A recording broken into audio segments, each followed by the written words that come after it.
Suurim müüt Canva veebilehtede puhul on see, et need ei ole Google'is leitavad. Ainus viis, et tõestada, et see ei ole tõsi, on see, et me lähme Google'isse ja otsime Canva kooli kodulehe. Ja miks siis öeldakse, et nad ei ole leitavad, et Canvas ei saa teha SEO-d samamoodi kui WordPressis. Google leitavus sõltub mitmetest asjadest ja mida keerukam leht, mida suurem, mida keerulisemaid arendamisi see vajab, seda võimekamat ja spetsialiseeruvamat programmi on vaja, seda suuremad on kulutused. Ja mida suurem on valdkond, mida suurem on konkurents, seda rohkem tuleb ka turundusse investeerida, kas Google Ads või muud moodi pildis olla. Edes pikk teema, lähme hüppame Google'isse ja vaatame, kas Canva kooli jaoks olulise märksõnaga me tuleme välja või mitte. Me Google'isse ja paneme siia Canva õpe. Ning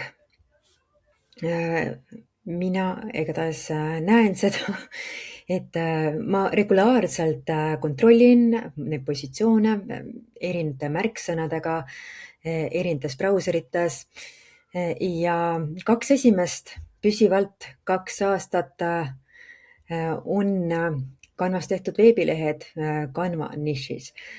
Ma ei ütle nüüd, et Canva lehed tulevad paremini välja või et selleks ei pea tööd tegema, kuid seda, et see, kui sa teed Canvas kodulehe, ei tule ta välja.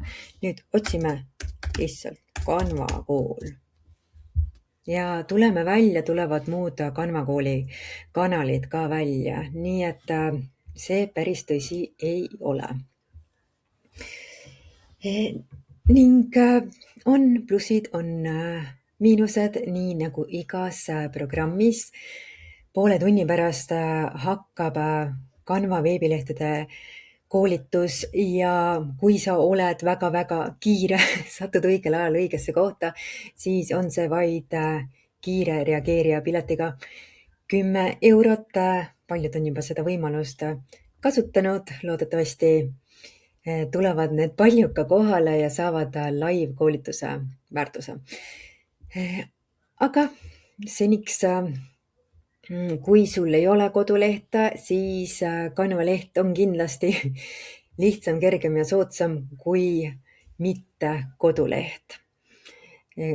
Kuhu ta asetub kõikide kodulehtede hulgas, sõltubki sellest, milline on su eelarve, millised on su haldusvõimalused, kui hästi sa tunned programmeerimist, jagad üldse erinevaid kodulehega seotud nüansse, kui keerukat lehte sa vajad, kas sul on vaja e-poodi, blogi ja nii edasi. Et nii ta on. Ja teine asi, mida ei teata, Canvas saab teha mitmeleheküljelisi lehekülgesid. Et siin me oleme avalehel, avalehele saab integreerida. Siin on üks video siis Canvas konto loomisest neile, kes mõtlevad, kas üldse luua, kuidas luua. Ja kokku on Canva kooli kodulehel 7 lehekülge. Seega, kes on kiire, jõuab väga-väga soodsa hinnaga koolitusele, kus ma annan kõik olulised teadmised pluss töölehed selle info kinnistamiseks ning keerulistema asjade läbitegemiseks, näiteks domeeni ühendamine. Ja kuidas teha nii, et oleksid Google'is leitav.